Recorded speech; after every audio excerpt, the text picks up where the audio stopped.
Les précisions du ministre de la Défense sur l'objectif et les résultats du raid français au Liban, une opération limitée visant un camp d'entraînement près de Baalbek, réaffirme Charles Hernu, photo à l'appui. Le Parlement allemand transformé en camp retranché pour l'ouverture du débat sur les euromissiles, le chancelier Kohl confirme sa volonté de procéder au déploiement. Un tireur fou tue 5 personnes et en blesse 3 autres à Lyon.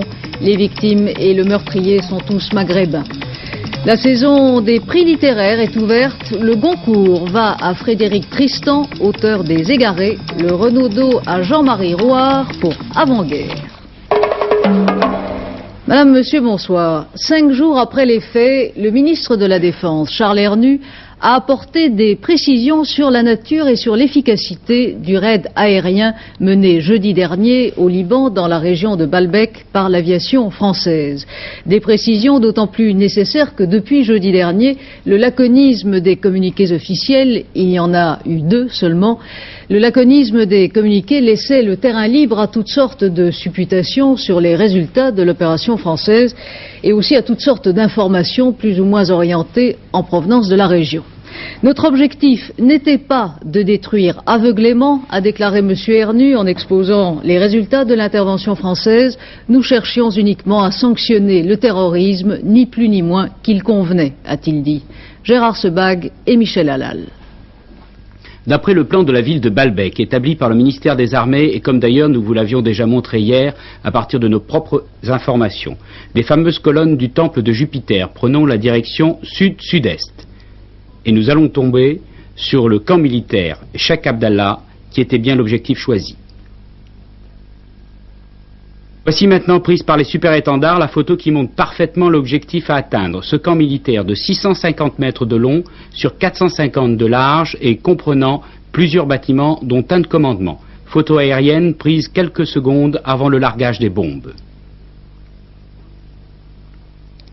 La photo suivante, prise par un super-étendard de la 2e vague de bombardement, montre bien que l'objectif a été touché, des colonnes de fumée s'élèvent au-dessus de l'objectif, les bombes de 400 et 250 kg sont tombées à l'intérieur du périmètre, aucune habitation autour de ce périmètre n'a été atteinte. À partir du Clémenceau, le raid a duré très exactement 8 minutes et 40 secondes, 4 minutes aller, 40 secondes de bombardement et 4 minutes de retour vers le porte-avions au large de Beyrouth. Un retour à basse altitude pour échapper au radar. Les avions français ont essuyé des tirs d'artillerie anti-aérienne.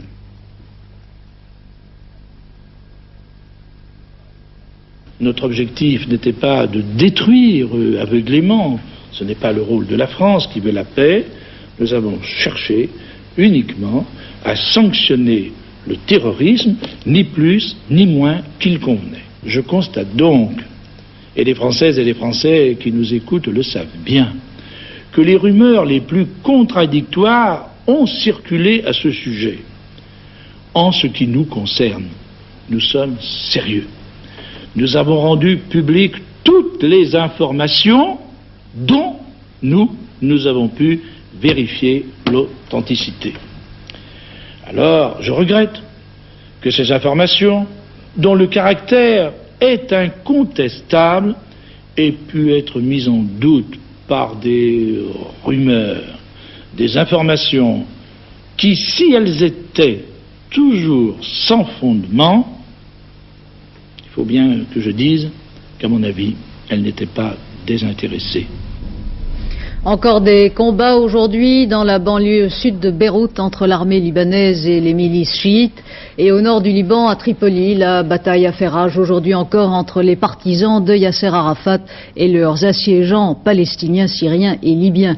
Les dissidents ont annoncé une nouvelle fois aujourd'hui à Damas qu'ils avaient décidé d'interrompre unilatéralement les combats. Mais sur place ce soir, aucun cessez-le-feu n'est intervenu. Philippe Rochaud.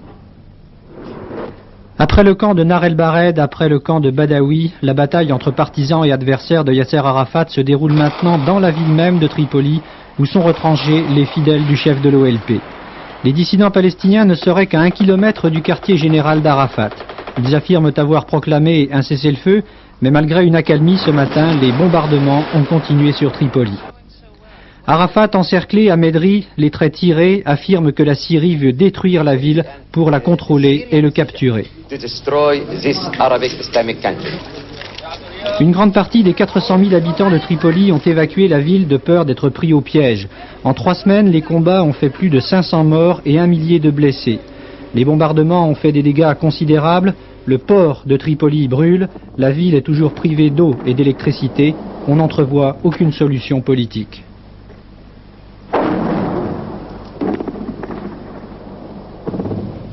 Israël comme la Syrie semblent par ailleurs d'accord pour ne pas aggraver la portée de l'incident armé qui les a opposés hier. À l'est de Beyrouth, l'aviation israélienne menait un raid de reconnaissance au-dessus des positions des dissidents palestiniens. Un appareil israélien a été abattu par un missile syrien. Le pilote israélien qui est tombé dans la zone contrôlée par l'armée libanaise a pu être rapatrié par un hélicoptère israélien. Canons à eau, gaz lacrymogène. Les forces de l'ordre ont déployé les grands moyens aujourd'hui à Bonn, dans la capitale de l'Allemagne fédérale où le Parlement, les ministères et la chancellerie sont groupés dans un même quartier. Le périmètre a été complètement isolé aujourd'hui pour que les pacifistes et les opposants au déploiement des euromissiles ne perturbent pas outre mesure le déroulement du débat parlementaire sur la question. Un débat dont l'issue ne fait aucun doute mais qui illustre bien la gravité des divisions au sein de l'opinion allemande. Michel Meyer. État de siège à Bonn pour permettre un fonctionnement normal de la démocratie parlementaire ouest-allemande. D'impressionnantes forces de police avaient littéralement bouclé le quartier du Bundestag. Un dispositif qui n'avait pas dissuadé quelques 2000 manifestants bien décidés à exprimer leur hostilité à l'installation des Pershing. C'est alors que la police a entrepris de disperser des pacifistes moins passifs, moins bons enfants que lors des rassemblements de masse de la fin octobre. En conséquence, des forces de police plus nerveuses et plus directes dans la mise en œuvre de leurs engins. Quelques bagarreurs et bagarres ici et là, mais jamais de choc vraiment grave, même s'il y a eu 150 arrestations aujourd'hui. Au sein du Bundestag, un débat introduit par le chancelier Kohl, mais interrompu une fois par l'exposition d'affiches sur la guerre du Vietnam. Plusieurs députés verts entendaient ainsi faire pénétrer le climat de la rue au sein de l'hémicycle, traduire aussi un mouvement pacifiste qui semble s'essouffler. En substance, Helmut Kohl a justifié son approbation des Pershing par la nécessité de rétablir l'équilibre eurostratégique et de faire face au chantage à la peur soviétique envers l'Europe de l'Ouest. Pour les sociodémocrates, c'est Jochen Vogel qui a exposé les raisons du refus des Pershing par son parti. Ce faisant, et tout en reprochant à Helmut Kohl son allégeance envers Washington, il adopte de facto des positions jusqu'alors défendues par les Verts, dont la stratégie de harcèlement du gouvernement est on ne peut plus évidente. Les Verts estiment en effet exprimer la majorité d'une population hostile au réarmement en cours. Dans son ultime intervention devant le Parlement auquel il appartient depuis 30 ans, l'ex-chancelier Schmitt n'a pas suivi son parti. Pour lui, la mise en place des fusées américaines est capitale pour l'équilibre militaire et afin d'éviter le découplement voulu par Moscou entre l'Europe et les États-Unis. Toutes ces interventions ne sont pourtant que des formalités. La majorité chrétienne libérale favorable à ce que les Pershing soient opérationnels dès le 15 décembre prochain est en effet on ne peut plus confortable. Êtes-vous prêt à mourir pour l'Europe? Cette question était en filigrane du film qui hier soir sur une chaîne de télévision américaine a plongé les États-Unis dans la frayeur nucléaire. Une question dont le sens politique n'a jamais été abordé dans le débat qui a suivi l'émission, débat auquel participait le chef de la diplomatie américaine lui-même, tant l'impact sur l'opinion menace d'ébranler la politique du président Reagan, quelle que soit par ailleurs la qualité du film. De Washington, Édouard Laure. L'une des plus belles opérations commerciales de ces 10 dernières années, avec depuis plus de 2 semaines l'avertissement traditionnel aux parents de jeunes enfants. Et pour un produit d'une médiocrité affligeante, The Day After, le jour d'après, programmé hier soir sur ABC et suivi par plus de 50 millions de téléspectateurs. Et avec, bien entendu, du moins dans la première partie du film, une cadence des spots publicitaires rarement atteinte et presque indécente.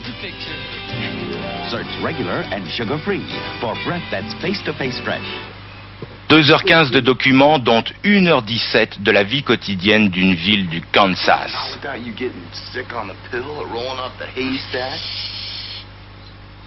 Pour en arriver, après 1h17, au sujet lui-même. Can't you wait 2 more days?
Et enfin, le jour d'après.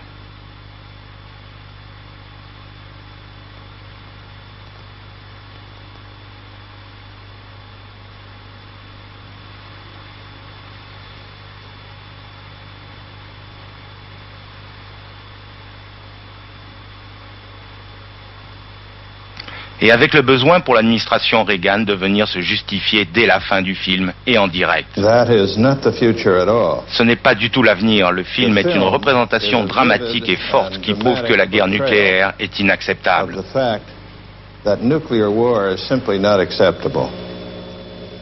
Et ce qu'il reste ce matin après la diffusion de ce document, une formidable opération publicitaire d'une chaîne de télévision. Des commentaires aussi, des Américains, ceux de la rue, ni plus ni moins, du côté des pacifistes, un peu déçus, ceux qui se souviennent des images d'Hiroshima, ou pour les plus jeunes, toucher du doigt une réalité qu'ils n'imaginaient pas. Mais tous d'accord pour reconnaître que tous les moyens seront bons pour éviter d'en arriver là. Cette nuit, dans cette même ville du Kansas, aucun des habitants ne s'est prononcé pour ou contre la politique de réarmement du président Reagan. À Moscou, l'agence TASS n'a pas manqué de souligner l'importance de l'événement et a qualifié les propos du secrétaire d'État américain de balbutiements pitoyables. Fin de citation. Le Parti communiste français est d'accord avec la politique étrangère du gouvernement. À 3 reprises en moins d'une semaine, les dirigeants communistes ont tenu à le souligner à l'approche du prochain sommet PCPS. Georges Marchais le fait encore aujourd'hui dans un entretien accordé au journal Le Monde, tandis que dans les rangs de l'opposition, la critique s'affirme. Albert Duroy. Quand un homme politique fait une déclaration, il faut toujours se poser 2 questions. Que dit-il et pourquoi dit-il cela à ce moment-là ? Que dit M. Marchais? Que le seul sujet de politique étrangère sur lequel le Parti communiste désapprouve la politique de la France, c'est le refus de voir l'arsenal nucléaire français pris en compte dans la négociation de Genève. Pourquoi dit-il cela alors que depuis des mois, sur l'Afghanistan, sur la Pologne, le Tchad, le Liban, les dirigeants communistes se démarquaient nettement par rapport au pouvoir? Parce que M. Marchais estime indispensable de gommer les désaccords de politique étrangère à 10 jours d'une confrontation au sommet avec les socialistes. Le même raisonnement s'applique aux déclarations faites hier par M. Dornano, ancien ministre et toujours proche de Valéry Giscard d'Estaing. Que dit-il? Que les Français sont profondément troublés par l'affaire de Balbec et qu'il n'existe pas de consensus en politique étrangère. Pourquoi le dit-il alors que, de l'avis général, l'opinion publique souhaitait voir la France réagir? Parce qu'il est difficilement supportable, pour l'opposition, de voir un président largement approuvé sur un élément important de sa politique. Bref, au-delà des accords et des désaccords de fond, il s'agit, d'un côté comme de l'autre, de remettre les choses à leur place. Une majorité sans nuages et une opposition sans nuances, comme s'il fallait nécessairement et pour toujours être tout à fait pour ou tout à fait contre.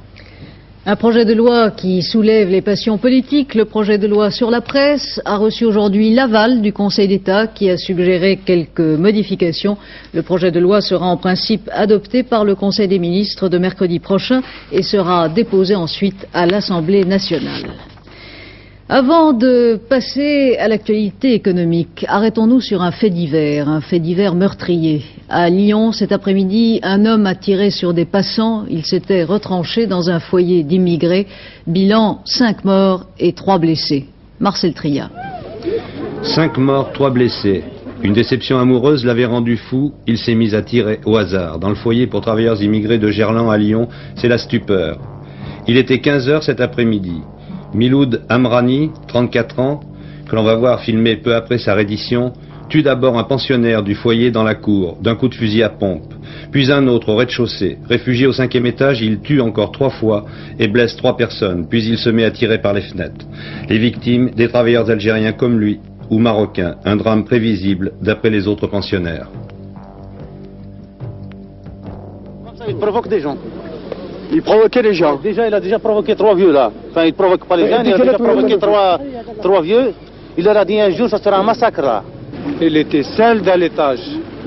Tout seul. Normalement, il y en a 2 places dans l'étage. Donc, lui, il est tout seul. Le directeur de foyer, il savait qu'il est fou ou il est malade. Pourquoi il a laissé tout seul? Pourquoi il n'a pas averti la police? Pourquoi il n'a pas averti quelqu'un d'autre?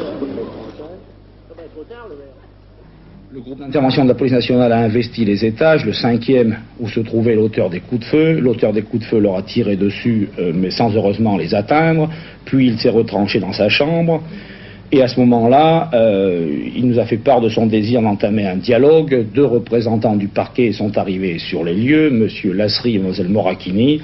Par interphone, contact a été pris avec l'auteur des coups de feu qui a bien voulu, après conversation, jeter son arme dans la cour et s'est rendu sans résistance aux forces du groupe d'intervention de la police nationale qui se trouvait dans les étages. Les 3 blessés sont ce soir hors de danger.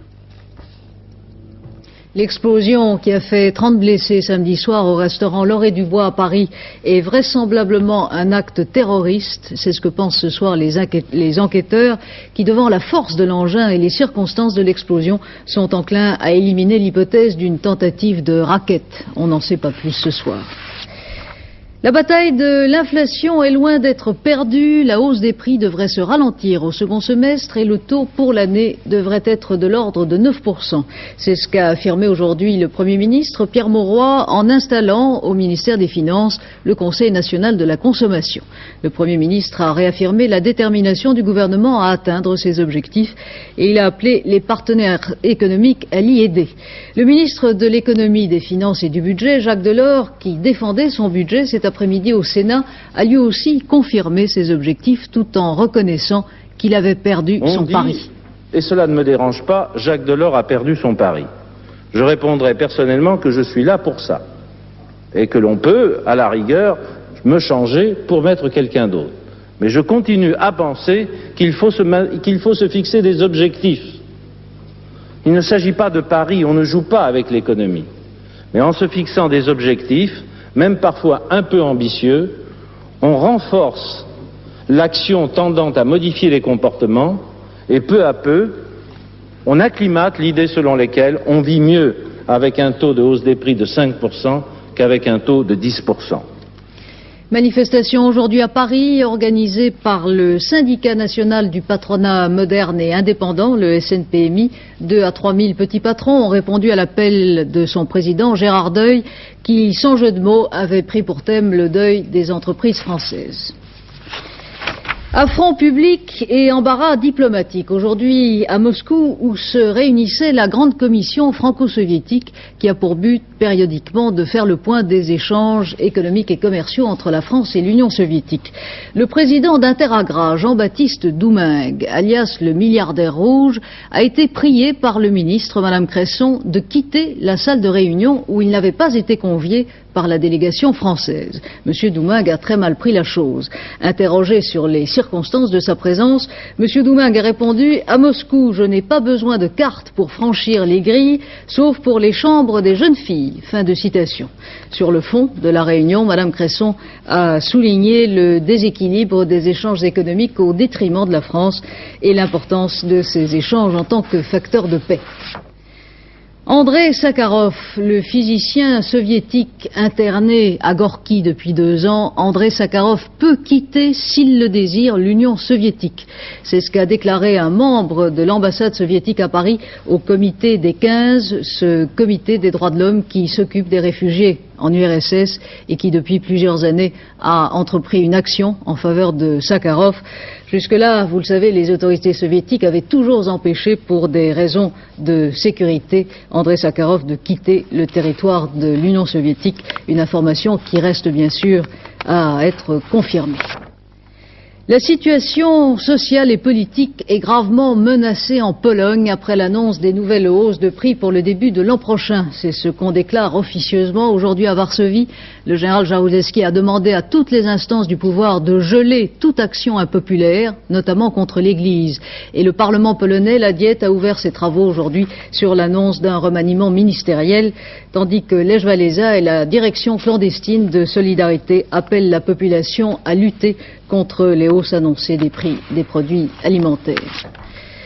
L'Irlande du Nord, à nouveau plongée dans la hantise du terrorisme politique après l'attentat qui a fait 3 morts et 7 blessés hier dans une église protestante. Une organisation inconnue jusqu'ici, intitulée La Force de réaction catholique, a revendiqué l'attentat et en a annoncé d'autres. Un grand personnage du cinéma français vient de mourir. Marcel Dalliot, né à Paris en 1900, dans une épicerie de la rue des Rosiers, a réussi ce paradoxe, être l'un des plus sympathiques comédiens français, tout en ne jouant que des personnages antipathiques. Il débuta d'abord au music-hall, joua dans des revues, le cinéma le révéla en 1933 avec Pépé le Moco.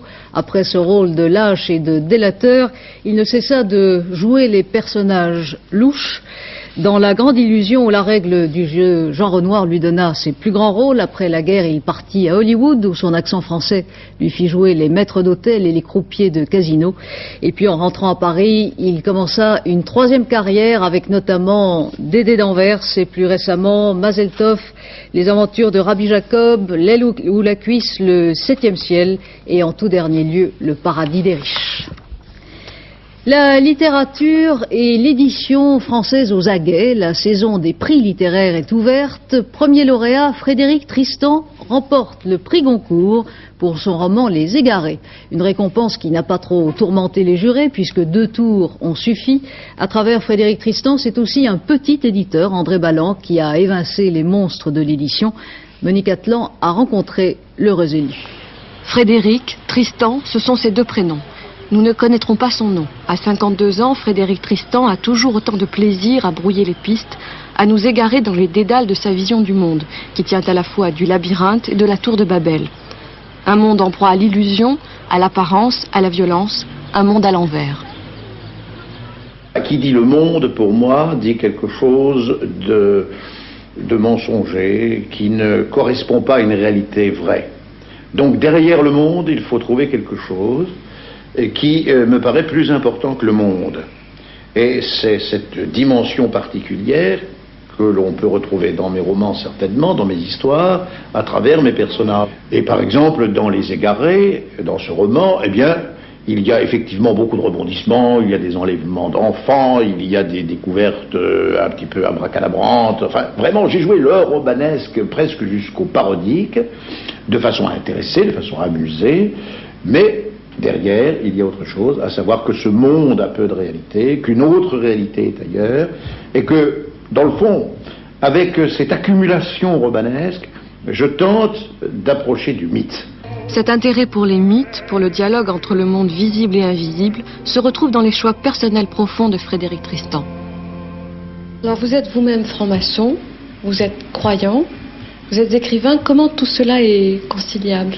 Mais écoutez, d'abord, je suis chrétien, orthodoxe, c'est-à-dire j'appartiens à la partie orientale du christianisme, et à l'intérieur de ce christianisme-là, il y a une place profonde pour ce que l'on pourrait appeler l'intériorité, une recherche initiatique. D'où la franc-maçonnerie de tradition, qui est une franc-maçonnerie spiritualiste, profondément spiritualiste, née du christianisme, au Moyen-Âge, comme chacun sait, pour construire les cathédrales en particulier. Et en étudiant le Moyen-Âge et ses artisans, ses constructeurs, leurs méthodes, leurs pensées, je me suis appliqué à mieux comprendre notre époque. Une volonté de comprendre qui traverse tous ces livres publiés depuis 15 ans, dont certains ont été rédigés il y a fort longtemps. Les Égarés, par exemple, ont été commencés en 1967, ont été terminés au début de 1983. Pourquoi? Bien parce que j'ai dû aller en Chine, j'ai dû aller au Vietnam, j'ai dû faire beaucoup de choses. Et entre-temps, d'autres récits sont apparus, que j'ai publiés avant. Mais toujours l'essentiel pour moi était d'écrire, c'est-à-dire de garder le contact avec cette écriture qui pour moi est à la fois une découverte de moi-même, une aventure intérieure, une ascèse et une joie. Autre prix important décerné aujourd'hui, le prix Renaudot qui couronne notre confrère Jean-Marie Rouard pour son dernier roman Avant-guerre, publié chez Grasset. En sport, de la boxe ce soir, la France possède 4 champions d'Europe, elle en aura peut-être un 5e ce soir. Dans un peu plus d'une heure, au stade Pierre de Coubertin à Paris, le Français Rufino Angulo va rencontrer le champion d'Europe des mi-lourds, le Hollandais Rudy Koopmans. Une réunion de boxe originale pour bien des raisons, Roger Zabel. Oui, originale en premier lieu parce que pour la première fois, une réunion de boxe est organisée par une femme. Il s'agit d'une femme qui s'appelle Annie Davray, qui est passionnée par la boxe et qui a investi 120 millions de centimes pour cette réunion avec une mise en scène un peu particulière. Il y a un orchestre de jazz, malheureusement il ne joue pas en ce moment.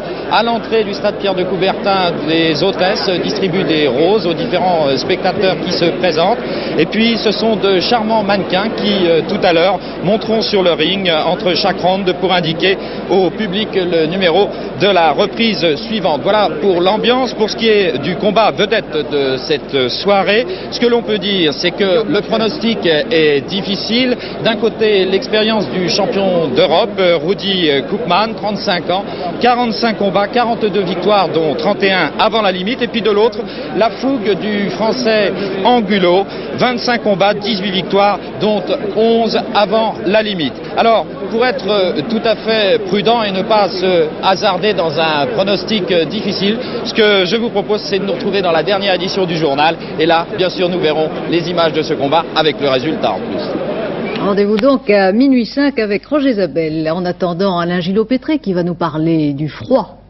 Ah oui, oui, comme disent les journalistes sportifs et automobiles comme Roger Zabel, la France est en pôle position, je veux dire pôle nord bien sûr. Regardez la photo satellite. L'anticyclone est très très mal placé, il est sur la Grande-Bretagne, et comme vous savez que ça tourne dans le sens du mouvement des aiguilles d'une montre, et bien voilà, une belle dévallée froide avec des cumulonimbus que l'on ne voit pas très bien sur la mer, et la France est en première position donc pour recevoir ce froid qui, vous le voyez déjà cet après-midi à 13h, repoussait devant lui cette masse de nuages bas de brouillard. À noter que le mauvais temps du sud du pays se décale progressivement vers l'Italie. Ça va donc s'arranger avec un petit Mistral, une petite tramontane demain, mais qui va s'atténuer en cours de journée. Donc c'est surtout le froid qui est important. Vous allez voir les températures minimales prévues par la Météo nationale pour demain. En attendant la carte, alors on met des brouillards partout, et des brumes, des nuages bas, des stratus, des stratocumulus, des brouillards localement givrants, le matin vraiment partout. Peut-être pas sur certaines côtes, mais enfin on en met partout. L'après-midi cela va se dissiper et sur la moitié ouest ce sera plutôt du beau temps avec simplement des passages nuageux. Il y aura quand même quelques nuages. Beaucoup de nuages en revanche des Pyrénées au Massif central à la Bourgogne au nord-est, c'est-à-dire la Lorraine et l'Alsace, la Franche-Comté, Itou. Et sur la Méditerranée, ça s'améliorera en cours de journée, encore un peu plus de nuages en Corse, peut-être quelques petites averses, mais qui s'atténueront et qui partiront vers l'Italie. Côté température, voici les températures minimales prévues pour demain. Petite nouveauté, regardez, quand c'est vert, ça gèle, quand c'est crème ou blanc, ça ne gèle pas. Donc ça ne gèle pas sur le sud-ouest, 4 degrés, 5 à 10 sur la Méditerranée, 1 à Brest, partout ailleurs, c'est 0, 1, 2, 3, 4, 5, en moins, bien sûr. Le maximum maintenant, 0 degré à Dijon, 0 degré à Clermont, 0 degré à Limoges, c'est une baisse énorme, plus de 10 degrés de différence entre aujourd'hui et demain pour le centre du pays, sinon de 1 à 10 sur la moitié nord et de 3 à 15 degrés en Corse sur la moitié sud. Demain, mardi 22 novembre, 3 minutes de soleil en moins, levé 8h11, couché 17h02. C'est la Sainte-Cécile, c'est la patronne des musiciens. Vous jouez d'un instrument, Christine? En tout cas, sur les récepteurs en noir et blanc, les minima et les maxima sont les mêmes. Oui, bien sûr. Mais quel instrument? Quel instrument? La flûte à bec. À minuit 5, Claude Sérillon vous présentera notre dernier journal. Demain, 12h45, antenne de midi, avec une page spéciale pour marquer le 20e anniversaire de l'assassinat de John Fitzgerald Kennedy. 18h30, c'est la vie, et j'aurai le plaisir de vous retrouver demain à 20h. Très bonne soirée.